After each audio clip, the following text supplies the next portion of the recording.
Thank you very much, Baraket, and thank you all for joining this lecture. It's a pleasure to be here and to visit the Water Institute, in part because it's so close. I'm just down the road at McMaster, and I am pleased to see many familiar faces and look forward to making additional connections that we can build on in the months and years to come. So thank you again, Baraket, and thank you to Kevin and the Water Institute for the invitation. Today, I am going to tell you a story of three iconic rivers: the Colorado, the Columbia, and the Murray-Darling, confronting a common challenge: how to share scarce and variable freshwater across the competing needs of cities, farms, energy production, indigenous communities, and the ecosystems that support them all. These are three international examples in advanced economies confronting what David Gray and Claudia Sadaf have described as difficult hydrology, arid and semi-arid conditions, as well as the variability associated with those conditions. And during the talk this afternoon, I'm going to share lessons from about a decade of research in the field investigating how water markets and transboundary basin governance institutions have been used with varying levels of success in these three cases to address that challenge. And overall, I'm going to make one argument, which is that water markets have a potentially important role to play in building flexibility and adaptive capacity, but they are the servant of sound governance and not the master. They require substantial and sustained investment in institutional development, both water rights reforms and collaborative governance at multiple scales to build this flexibility and capacity. And I want to start these stories talking about my entry point into the discussion, which was in 2004. I got started in the Colorado River, and on the title slide here you can see an aerial photo of one of the major storages serving the lower Colorado River system in southwest US and northern Mexico. And what you see pictured on the title slide is the rapid depletion experienced by Lake Mead, that storage, during the drought conditions that have been underway during an unprecedented sequence of dry years since about 2000 until present day. And like Apollo looking back at the Earth and transmitting the image of one blue planet, this rapid decline was a major focusing event in the Colorado River. Ostensibly due to drought, but also the consequence of a structural deficit in which there's a chronic imbalance between supply and demand that depletes storage even in dry years, I became interested in how to adapt to this rapid change and dealing with scarcity, variability, and competing needs in the basin. So in 2005, shortly after this rapid decline had become evident, after doing some exploratory research, I visited a member of my PhD committee, and I said, I'd like to understand how market mechanisms can be used to address these challenges, and particularly how those mechanisms can be used to restore the delta at the end of the Colorado River system in Mexico, which had received a fraction of its historic water supplies and had become depleted. And I was told two things. One, it's the most overstudied problem in the world. And two, it's hopeless. For those of you who've been following this story in the Colorado River, you'll know that last year in April of 2014, a coordinated pulse flow was delivered to the Colorado Delta using a combination of market mechanisms organized by local farmers in Mexico, as well as an international agreement between the US and Mexico to coordinate reservoir deliveries to provide the flood pulse needed for that ecosystem. So it shows that change is possible. It also shows that market mechanisms can play a role if combined with strong governance at multiple scales. But even in 2005, I wasn't able to tell that story. So what I was interested in doing is understanding, first within the western US and then later in Southeast Australia and the Murray-Darling Basin, what are the pathways to water security? What role can market mechanisms play? What explained the emergence, the evolution, and performance of water markets, where they had taken hold, and what could be some lessons to provide back to the Colorado River? So the rest of this presentation, I'm going to share that journey and the results of a book project which was pictured on the previous slide called Water Allocation in Rivers Under Pressure, looking at water trading, transaction costs, and transboundary governance institutions in the western US and Australia. I'm going to talk about 5 main points. The first is this concept of river basin closure, popularized initially by Francois Moll, describing conditions when downstream conditions downstream demands are not being met, as a wicked problem and a large-scale commons dilemma, which helps us frame the problem in a way we can understand potential solutions, and particularly the solutions related to water markets and water allocation reform. The second main point I'm going to focus on is how to build flexibility, adaptive capacity through markets in a world of positive transaction costs. Transaction costs are something that we all experience every day, waiting in line at the supermarket to buy some goods. With water, they're particularly high because of the complexity of allocating the resource, the public and private values at stake. I'm going to talk about trying to make transaction costs visible, incorporating those into our analysis of policy change and performance. And then I'm going to walk through 3 case studies. First, the experience in the Colorado River, one of unlocking the past and overcoming some of the restrictions imposed by historic institutions and technologies that have created vested interest, irrigation communities which stand to lose a great deal in this transition and therefore are resisting the changes that are associated with water markets and some transboundary governance reforms. I'm then going to talk about the local innovations within parts of the U.S. portion of the Columbia Basin, where markets have emerged, particularly to reallocate water from irrigation to environmental flows needed for salmon habitat. And then finally, going to consider the experience of the Murray-Darling, which is well known as the most advanced water market in the world, but also in parallel has invested in basin governance reforms, some more successful than others, which have been needed to scale up and to achieve sustainability and flexibility at the basin level. I want to argue that these 2 regions, the Western U.S. and Australia, are at the leading edge of a global challenge with water scarcity and climate variability. And here, what you see is that global context as represented by the OECD and its Environmental Outlook, last released in 2012, which projects that in 2050, under baseline conditions, almost 4 billion people will live in water-stressed river basins. If you pay close attention to these comparisons between 2000 and 2050, you'll notice that some areas are actually projected to reduce their stress. And the Colorado River and the Murray-Darling are 2 of those examples. And they're examples because they've got a common set of challenges, which I've pictured here, related to competition between and within sectors. When I talk about sectors, this is for agriculture, for cities, for ecosystems, for energy, for different water needs. There's condition of climate variability and change, prolonged droughts, periodic floods, and projected increasing impacts of climate change. The structural deficit of overallocation leading to unmet environmental needs and degradation, and these are large systems. The Murray-Darling is about 1 million square kilometers. I think that's roughly the size of Ontario. We always use those kinds of translations, but it shows you the extent and the complexity of dealing with these large systems, and in particular, the challenges of working across political borders, where there's independent authority to address water within the boundaries. And these regions are at the leading edge also because they've chosen a common set of policy options to respond, which is broadly speaking, a cap-and-trade water allocation system, establishing a limit on water access and then tradable water rights to allocate water, both when the rivers are developed, but in particular as water needs and values change and reallocation becomes necessary. The market and the use of willing seller, willing buyer transactions is considered a potential solution to build flexibility and adaptive capacity. So I'm going to talk about river basin closure, and I'm going to describe this as both a wicked problem and a large-scale commons dilemma. What you see here is the first of the cases, the Colorado River, where there is the flows that are being delivered downstream of Hoover Dam, the dam that creates Lake Mead as the reservoir, since the Hoover Dam was constructed in the 1930s.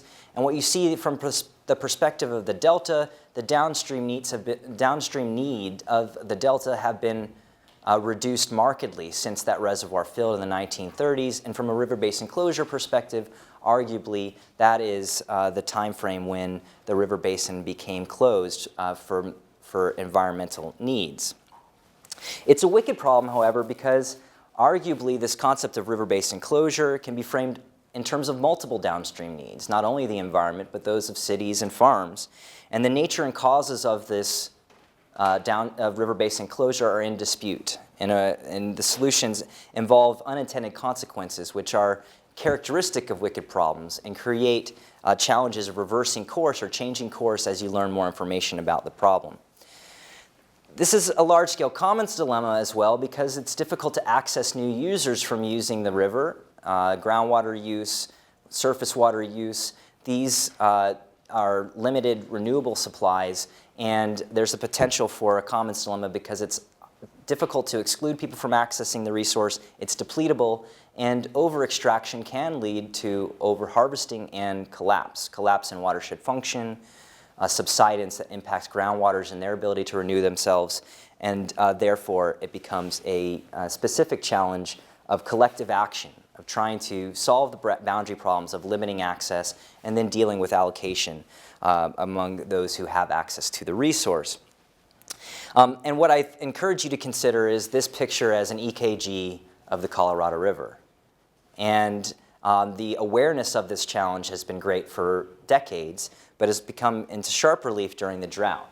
So what you see on the top slide was that reservoir depleting, and over the period from 2000 to 2014, you have a sharp reduction in reservoir levels.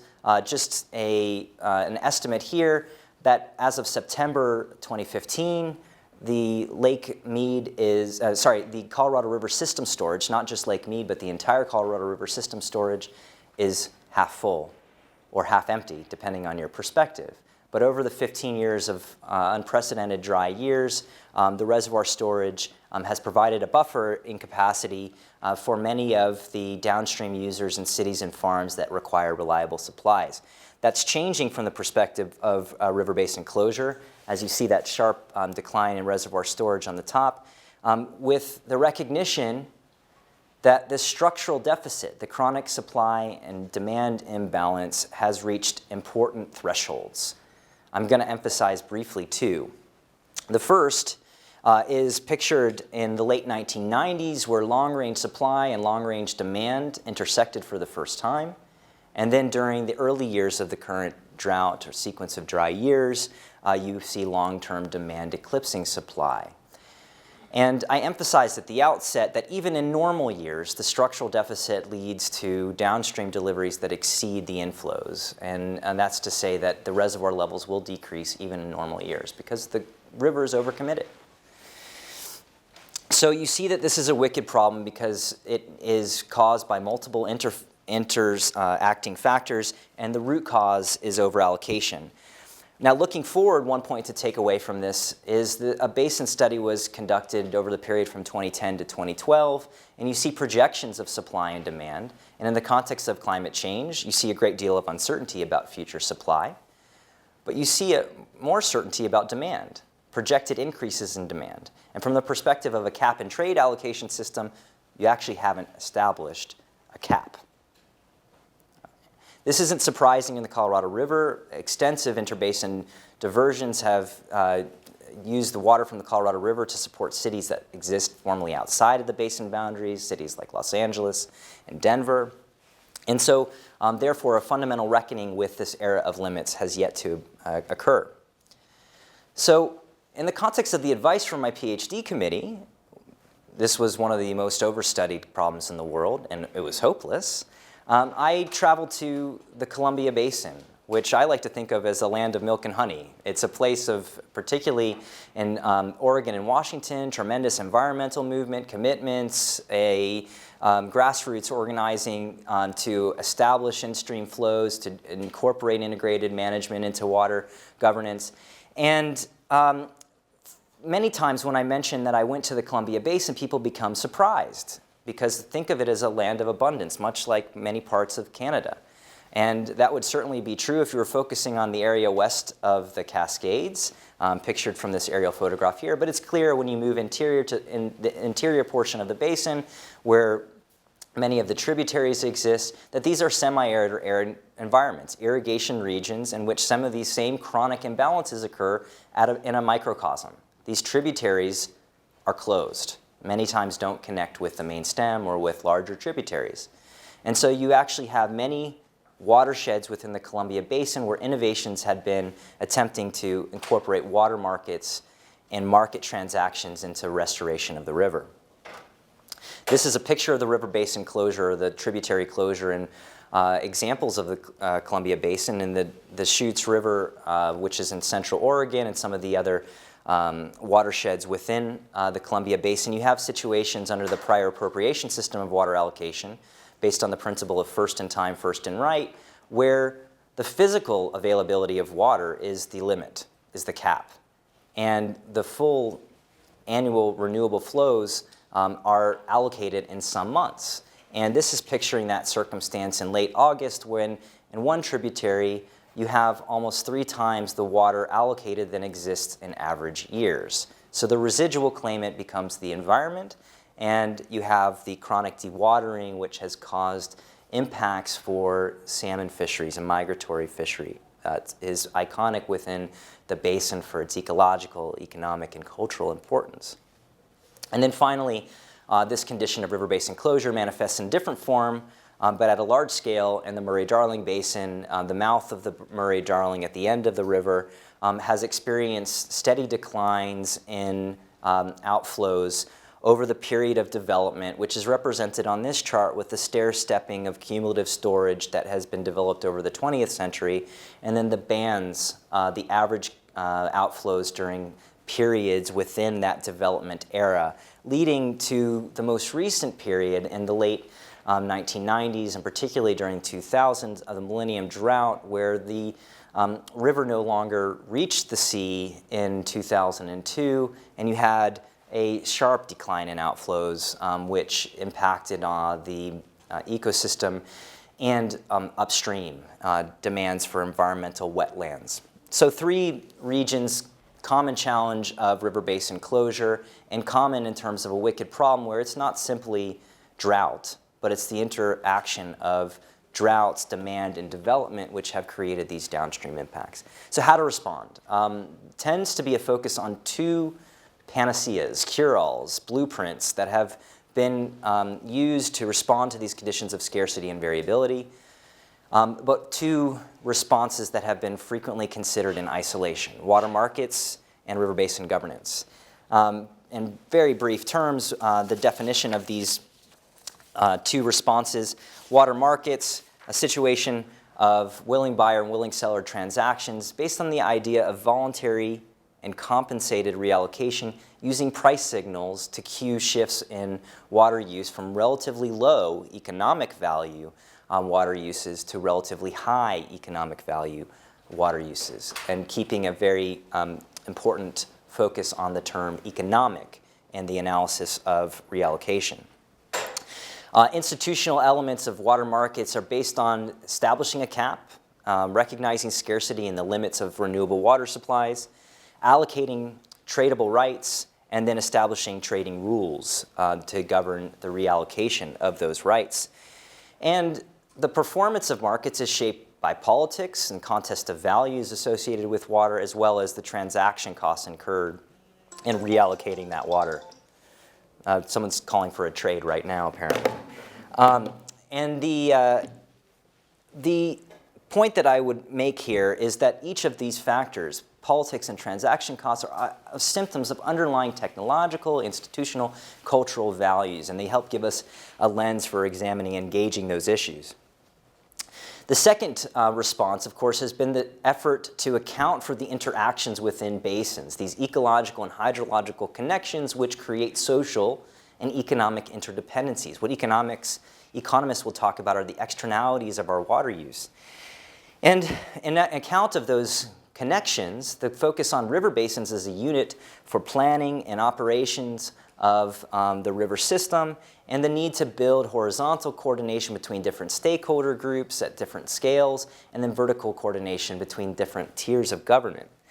And likewise, the efforts to integrate river basin and water management have been constrained or shaped by politics and transaction costs such that this integration remains elusive in many cases. And so what you'll see here is this term transaction cost coming up, and came up very regularly during my field work in the Columbia Basin as the reason why water markets had faltered or been more difficult than anticipated. So this is represented quite well where in the context of droughts and the impacts of droughts in places like California, where the attention from the media, the attention from policymakers has been increasing. And in the New York Times last summer in 2014, a series of essays about what we're going to do about it. And the idea was, with every drought comes a resurging interest in water markets.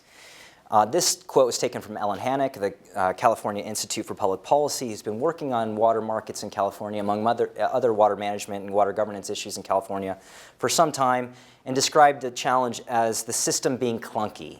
It's often difficult to get approvals, and protections are not always effective. We will need to develop a more streamlined approach while taking into account the fact that water market is more nuanced than, say, a market for plywood. And how and when water moves through the system matters, so the rules are needed to facilitate this trading while also balancing that trading with protections for the environment and for other users. Another version of this, this experience was represented in this quote, where we're talking about water rights transfers would increase the benefits gained from the use of water and would tend to delay or make unnecessary the construction of new sources of supply. But the fact that no two water rights are identical, they're like snowflakes basically, would prevent the development of a market in water rights comparable to the auction market of a stock or commodity exchange. And I use this quote without attribution to make the dramatic point, which is that these were the findings of the U.S. National Water Commission in 1973 in a report examining the future of water policy in the U.S. and positioning water transfers centrally. So 40 years later, in many places where markets are perceived to have a role, we are still waiting for the future to arrive. And one of the reasons why more recently efforts to establish markets have been achieving more success is because they're accounting for the inevitability of transaction costs, the need for strong, sound governance as the master for these markets. And my work was motivated by trying to make transaction costs visible, embrace the world of positive transaction costs, which the Nobel laureate Ronald Coase, one of the key people originating ideas associated with transaction costs and natural resource allocation, said is simply the real world. And so by making transaction costs visible, it gives us analytical perspective and tools to understand more complex environmental challenges in which there are large and diverse groups of users, and so we might expect transaction costs to be comparably high.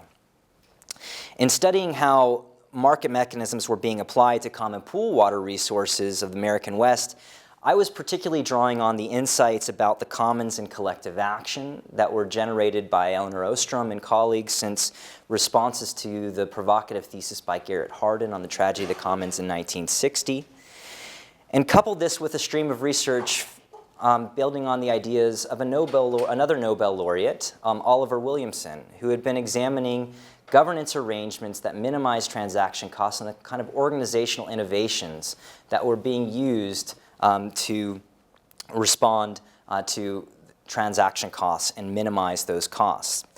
And when I was finishing up my PhD research in 2009, I was naturally thrilled to wake up in October of that year to find that the Nobel Commission had recognized these two uncommon bedfellows as sharing a common foundation for their extension of the work by Ronald Coase. And the simple insight that they shared was this idea that all transactions have costs, but these costs will be minimized by different institutional arrangements in different situations, which is to say that context matters and that there will not be a panacea, and certainly not an expectation that markets will work in every condition. And if they are to work, what other kinds of supporting institutions will be necessary? So for water, this can be pictured in a simple plot, which I've provided here, but will not belabor in too much detail, which just gives you the idea of two farms with an equal division of water, but higher marginal productivity in one of the farms. And the idea that the reallocation from the farm with lower productivity to higher productivity, or lower marginal productivity to higher marginal productivity, will be constrained by the transaction costs incurred by both. Now, this is represented by two neighboring farms. Imagine what we're dealing with when we're talking about across sectors, across distances, across public and private values, and you get to recognize that transaction costs are here to stay. We need to move into that world, as Coase and these other thinkers had urged us to do. Naturally, it's important to talk about what are transaction costs. Transaction costs have been defined from relatively narrow to relatively broad perspectives, and I won't take too much time to outline each, other than to say that transaction costs are associated with collective action, how we organize ourselves to achieve common goals.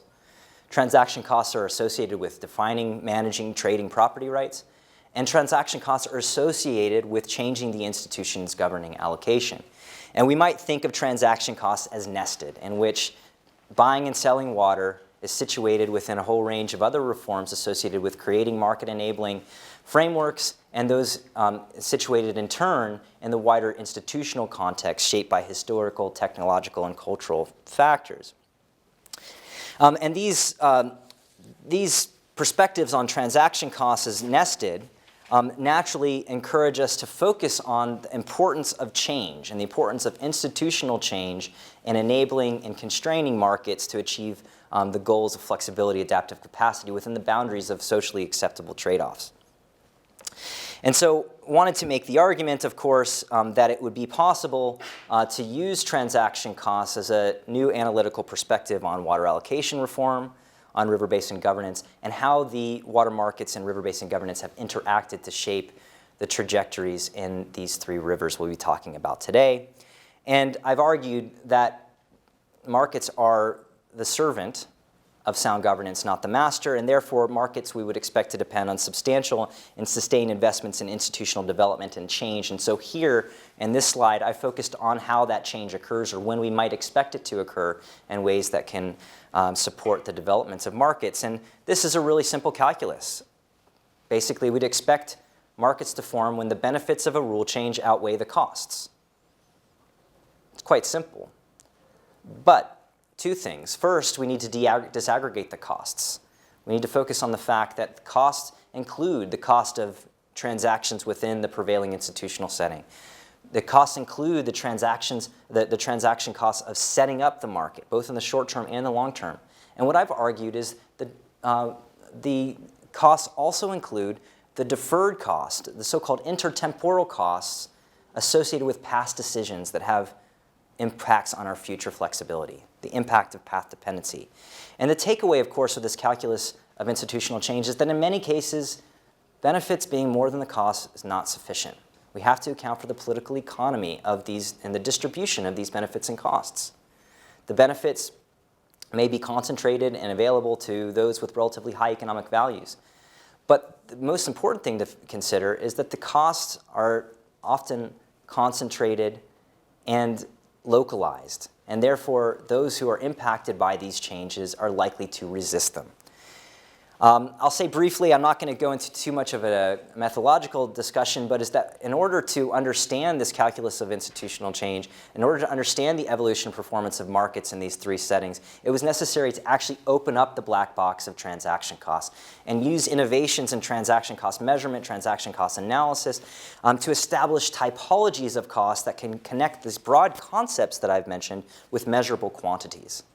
And the basic analytic device for this is thinking about the transaction cycle and thinking about the policy or institutional reform cycle in which it's embedded, and then identifying discrete phases or components of those cycles which can be measured. And using a variety of sources, what I like to think of as forensic accounting, field perspectives, the wisdom of practitioners, in order to provide some sense of magnitude, trends, and factors explaining them. So I had great support, particularly for my work in the Columbia Basin, where I've done the empirical analysis and quantification of costs to do exactly this. I'll talk briefly about those findings in a moment. In the interest of time, what I'm going to do for the rest of this discussion is focus on the stories and the lessons from the case studies. The first is a stop in the Colorado River, where the key challenge, particularly when I began this research, was unlocking the past, overcoming a period of conflict and a perspective that many of these challenges would be resolved in courts, to a situation in which markets, collaborative governance, transboundary governance institutions would work together to build flexibility into the system. What you see here is maybe not impressive, particularly in the local environment and the water available for us here, but this is the leading edge of those pulse flows that were released in April 2014 to restore the delta, creeping back to the delta, reconnecting the river with its delta. It was an inspiring milestone in a rather dramatic shift in focus over a 10-year period from 2004, when those declines became apparent, and 2012, when the agreement between the US and Mexico provided for a pulse flow, and 2014, when this was done, amidst the continued and ongoing drought conditions. This was an inspiring milestone, and it was enabled by a series of developments which could be taken from a textbook of adaptive governance. And I wouldn't be surprised if the people who are the architects behind these reforms are reading those textbooks and trying to operationalize them within the Colorado River. What you see here is an excerpt with the original emphasis from the Record of Decision for interim guidelines to operate the reservoirs, the main reservoirs, Lake Mead and Lake Powell, in the Colorado River under different supply conditions: normal, shortage, surplus conditions. Believe it or not, until that period, rules only existed for normal conditions. And what they described is this unique and remarkable consensus emerging among the stakeholders within the basin. And it was one in which there was a focus on preserving flexibility to deal with the future challenges by implementing operational rules for a long but not permanent period in order to gain valuable operating experience, the learning associated with adaptation, and to continue to have a federal government role that facilitates rather than dictates informed decision making. And the context here is important, which is that in 2004, when the need for these rules for shortage became apparent, initially the states, the subnational governments within the Colorado River got together because there was the threat that if they didn't, that the federal government would take over in the Secretary of Interior's role as River Master for the Colorado. And so this gives us a perspective on the importance of these principles of adaptation to unlock the past and to deal with the impacts of path dependency, which has often been described as a situation in which history matters, but in particular where historical choices about institutions and technology bind the past with the present, bind the past with the future by shaping the potential for future change. And briefly, these sources of path dependency can be considered in terms of the vested interests who may resist change. Many of the communities supported in the development, the irrigation development era have now been the partners and the parties needed to deal with these changes to competition, to scarcity, to new values. So the irrigation communities were supported in one era and now need to be involved in potentially some of the solutions dealing with climate variability and change. Network effects, which is to say these connections hydrologically and institutionally, mean that making changes in one part of the system have unintended consequences and therefore may impose restrictions. Third, stranded assets. Many of the infrastructure investments are capital intensive, and therefore making choices to move on from a specific type of infrastructure, irrigation infrastructure in particular, may be difficult because of the need to maintain a critical mass for irrigation canals to reach their terminus, for efficiencies of various sorts to be established. And then not least, the one we think of regularly, property rights, these contractual agreements between water users and the government, which create expectations and may lead to resistance to change. And the institutional choices historically were about how water rights are set up, how irrigation supply organizations are created in order to motivate capital investment in infrastructure, and then how interstate apportionment agreements, the agreements of water sharing, are established between states or between provinces who share the river. Important aspects of distributing the costs and benefits of the river before major investments are made in institutions and infrastructure. And then in the context of water markets, these institutional choices are associated with establishing a cap or a limit, allocation through tradable rights and the trading rules governing their rights. So I'll leave this point about unlocking the past, which is that the Colorado River and all three of the basins that I'll be talking about today have choices, and that those choices have consequences for the future. And so one, in terms of unlocking the past, we need to understand the sources of path dependency, the sources of resistance to change, and engage those who are affected by it. And going into the future, we need to recognize that our solutions are temporary, the consequences are lasting. And in comparing these rivers, we can think of some major choices associated with the design of the cap, design of the allocation rules and the allocation and the trading rules, which can be contrasted between those that are preserving flexibility and those that are likely to achieve more lock-in. And just on the order of setting the cap, we tend to think of setting the cap based on recognizing historic uses, grandfathering them in, and accepting that that may be unsustainable in the short term and making plans to transition off of it. Compared, though, to setting the cap based on adaptive limits and sustainable diversion limits, those historic uses and those grandfathered caps are potentially going to lead to more restrictions down the line, because you have to deal with those vested interests who have now had their rights recognized. And what I was interested in the Columbia River Basin is how some of these sources of path dependency had been confronted to build innovation and flexibility. And here, starting again with the perspective on the Columbia Basin, where there's been, since 1980 in particular, a concerted effort to achieve integrated river basin management and salmon recovery, mitigating the impacts of hydropower development on the migratory salmon fishery. And this quote shows how these goals of comprehensive integrated management under a watershed-wide authority have achieved many accomplishments, but the two most sought-after goals, salmon recovery and comprehensive management itself, have remained elusive due to the fact that there are politics, and those politics have been associated with boundedly rational people struggling to achieve their goals in the face of transaction costs. And this manifests in ways where nonprofit and public programs designed to acquire water rights through market transactions and reallocate them from irrigation to environmental flow purposes have even had a situation where they've got money in the bank that they can't spend. And so this quote, taken from the former board member of the Oregon Water Trust, one of the first private nonprofit organizations to enter the market on behalf of the environment, had the bank balance of acquisition money remains quite healthy, as it has been turns out to be harder than expected to spend the money. Okay, so in fact, transaction costs in this case have limited the ability to use these innovations. And what I wanted to do is understand and examine some of the lessons from places within the Columbia Basin where these challenges had been addressed. So what I did was I set out to measure and explain the transaction costs in relation to other performance variables, the amount of water recovered, because that's the bottom line. If the goal is to restore salmon habitat through water recovery, we need to understand how transaction costs relate to delivering on that. And secondly, on the program budgets, the capacity overall for these programs to cover the transaction costs, to cover the costs of implementing water transactions.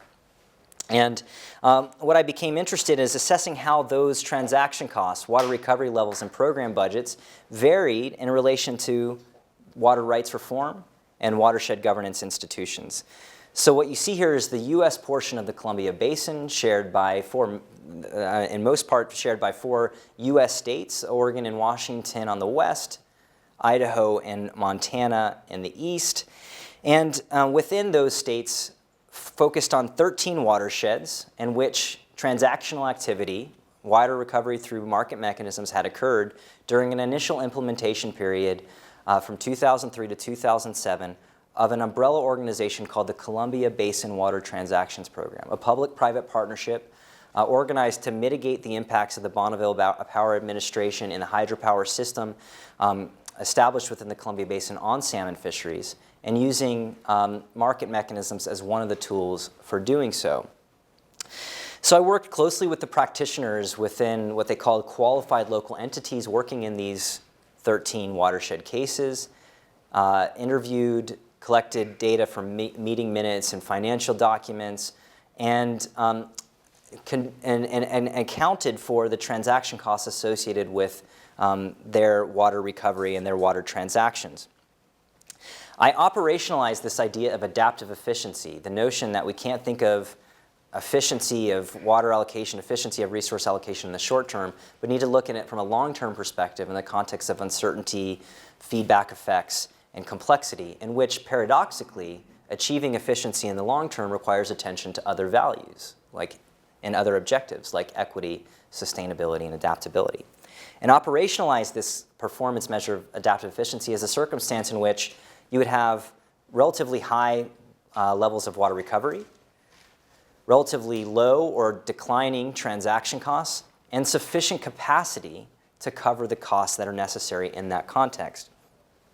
So some high-level lessons, of course, were that there were pockets of success in each of the 4 states within the Columbia Basin, which shows that even though the conventional wisdom and understanding of water allocation in western U.S. and for Western North America, for that matter, is vested in state authorities, is that it was the importance of local institutions on the ground able to implement those water rights systems needed in order to address transaction costs, recover water for the environment, and build capacity over the long term.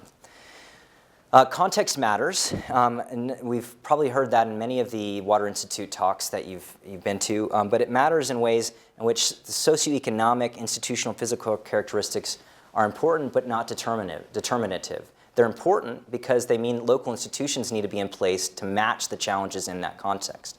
But they're not determinative in the sense that you can't make a simple assumption that a given socioeconomic, institutional, or physical characteristic is likely to lead to higher or lower performance, which is to say many times we assume that places with physical characteristics of reservoir storage, homogeneous water rights are actually going to have lower transaction costs. That's not automatically the case. And the same goes for some of these other characteristics. So performance varied based on the levels of local capacity and the vertical coordination in terms of rules at higher levels, financial capacity to supplement local resources and such. Another high-level lesson, of course, was that crises matter, and crises can be harnessed, particularly drought and land use change, in order to, of course, increase the benefits of these types of reforms and potentially decrease the costs associated with enacting water rights reforms, basin governance reforms through new monitoring technologies that are originated during crises.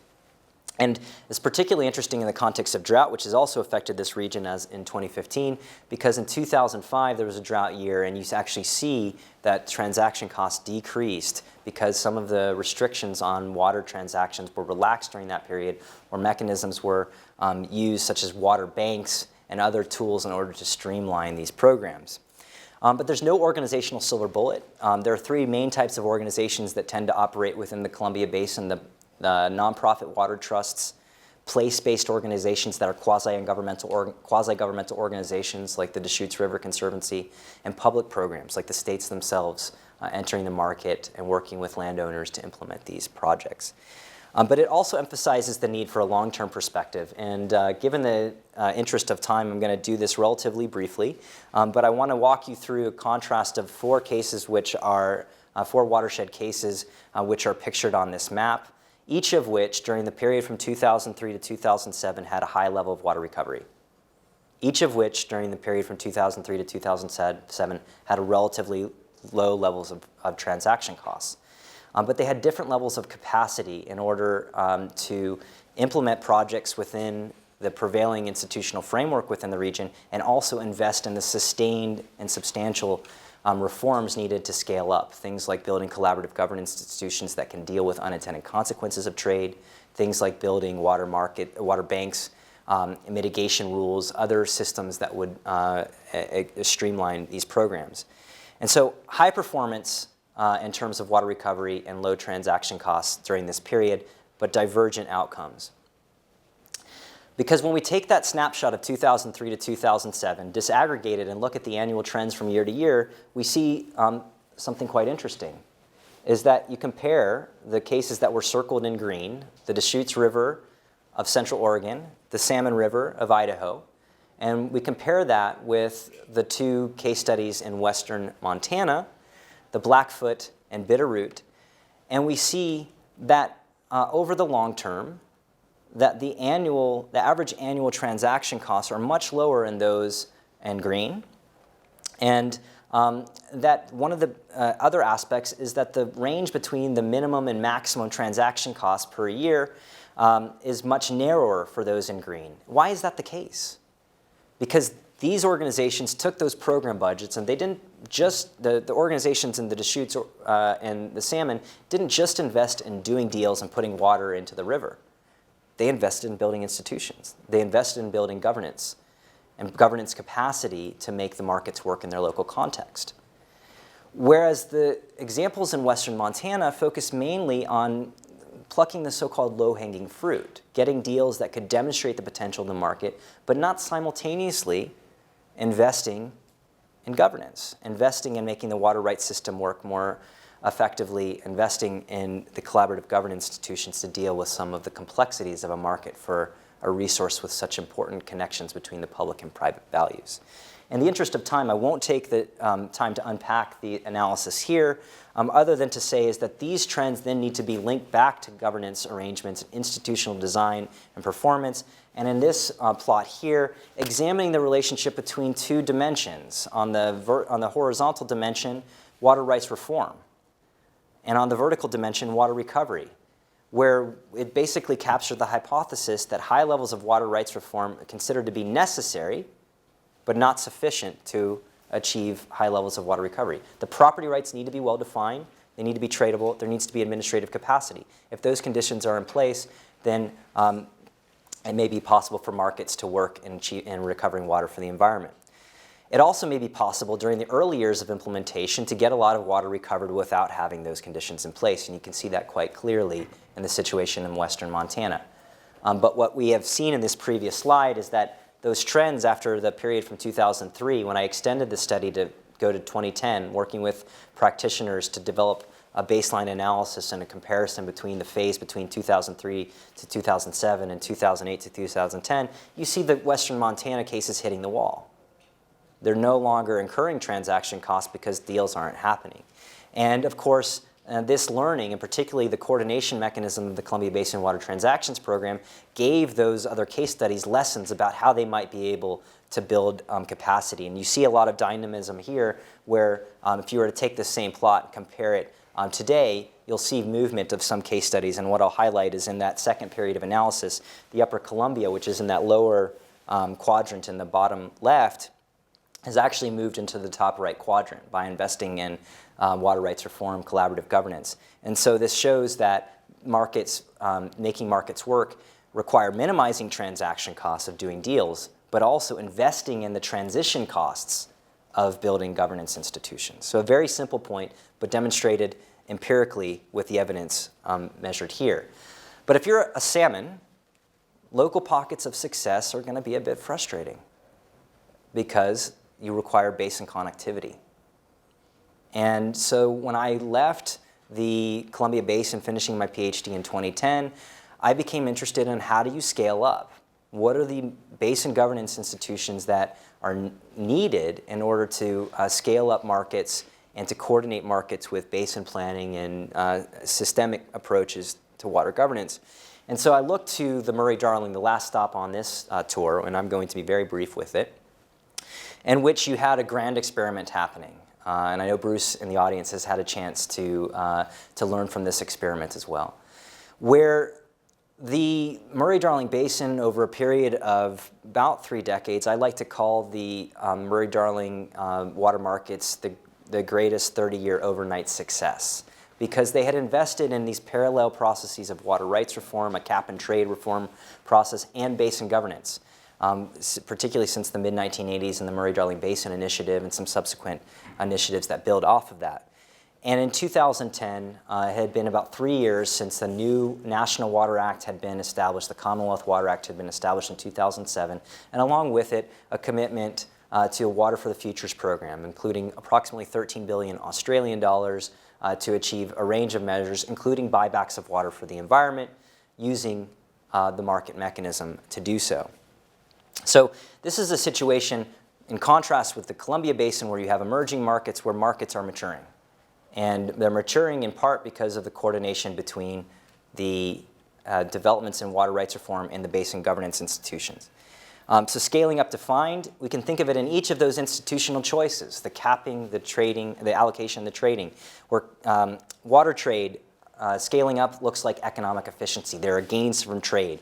Water rights are unbundled so that water can be separated from land. Trading rules are established so that water can move relatively flexibly between different water users.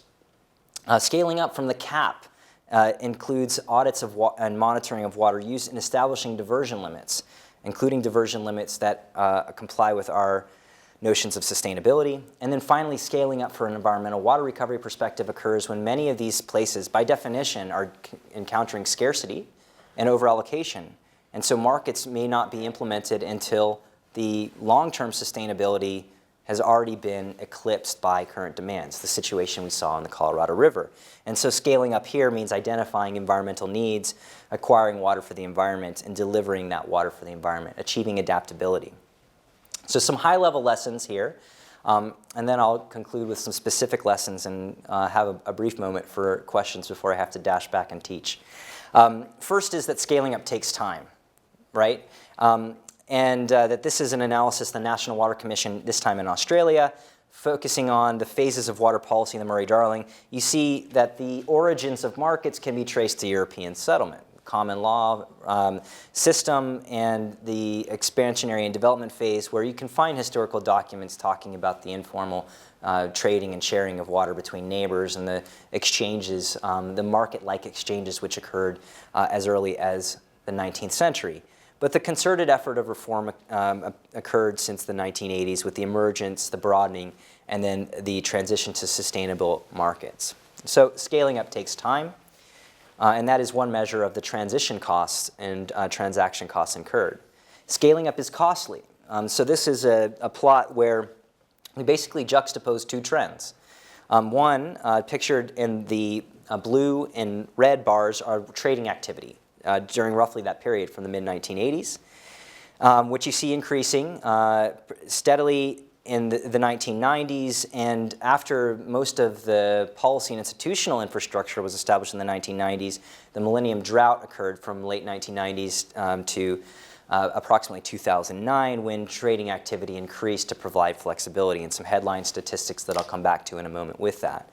But in parallel with that, in the light green or gold, and in the moving average represented by the black line, I've disaggregated the federal expenditures in environmental water recovery through a series of major initiatives from 1990. And here you've got, this is a headline, this is a textbook case of correlation does not lead to causation, but you see a close relationship between increasing trading activity, increasing investments in this environmental water recovery from the federal government. What it shows is the paradoxical importance of building institutions for water trading, but also maintaining and expanding capacity for basin governance.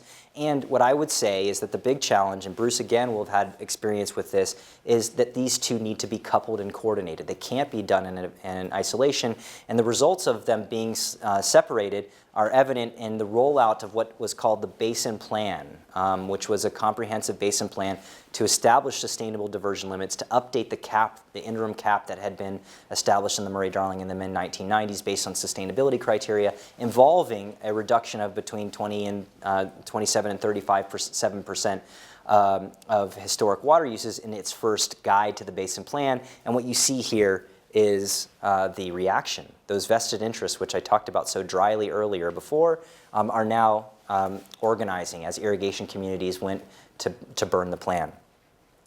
Finally, scaling up takes integration.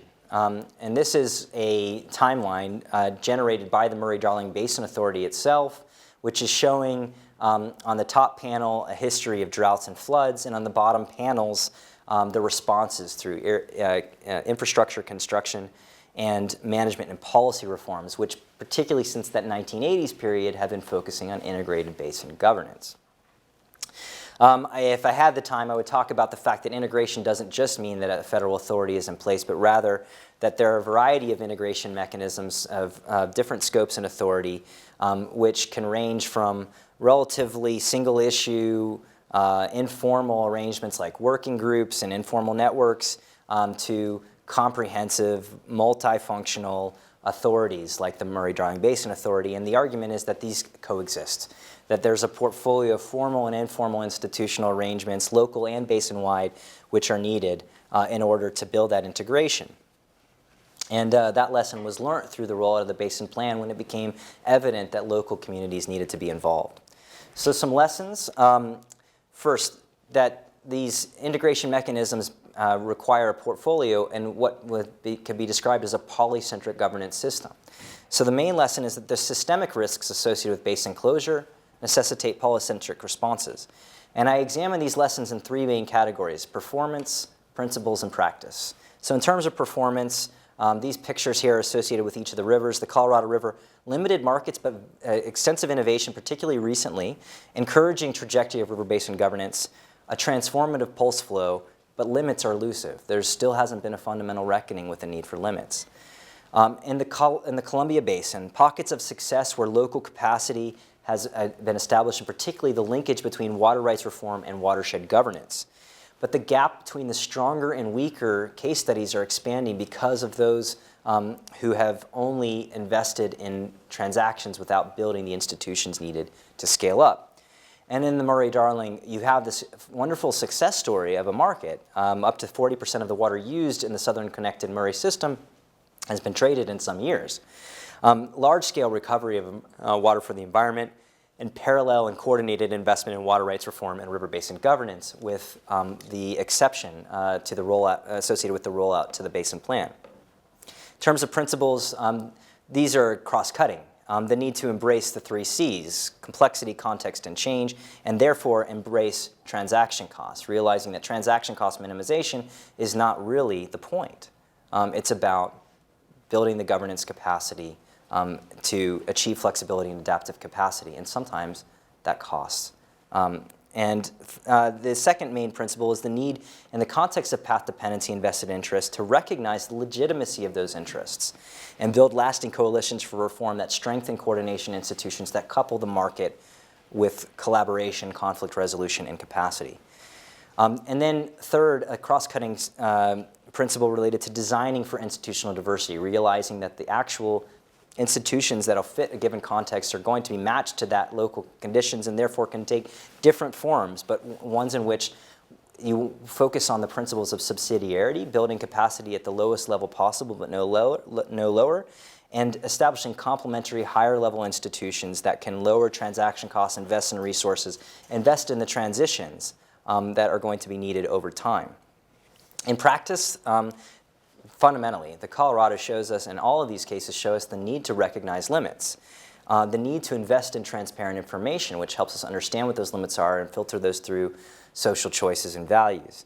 The second practical issue I've mentioned already several times is to acknowledge and engage vested interests, treat agriculture as a partner rather than an enemy, and that solutions will be temporary and consequences are lasting. So in the context of climate change, in the context of complexity, the need to build in that interim adaptive learning cycle that we heard about in the Colorado, so that it's possible to build capacity over the long term and not just in a snapshot in time. And then from my perspective, I think we need to learn from comparison and forge community as a practice, not just academic perspectives, but practitioners who are exchanging across similar contexts. What I also like to say, particularly when I'm in Australia talking about this, is how Elwood Mead himself, the namesake for that reservoir, spent one of the first stints directing the Victoria Water Supply and Rivers Commission in the early 1900s, learning from some of the perceived failures in the US and doing so, and then bringing back lessons when he was Bureau of Reclamation Commissioner. And then building institutional memory associated with that, and getting to this middle ground between the idea that every case is unique versus their blueprints, to the idea of the middle path where it's possible for broad principles to be adapted in different contexts. Lots of current work that's building on this, both in Australia and also some of my current work testing the conventional wisdom that I became interested in during the Murray-Darling's transition about what is the federal role during crises and droughts? What's the appropriate ways for coordinating local and central capacity, and kind of using droughts as stress tests in North America as a laboratory to assess those relationships. And I've had some good interactions with many people in the room already on this work. So thank you, and I have probably about 7 minutes or so for some discussion, but to want to emphasize on the record that I was here last week, and I'm just down the road, so I see this as really the continuation of a longer conversation and collaboration. Thanks for your attention.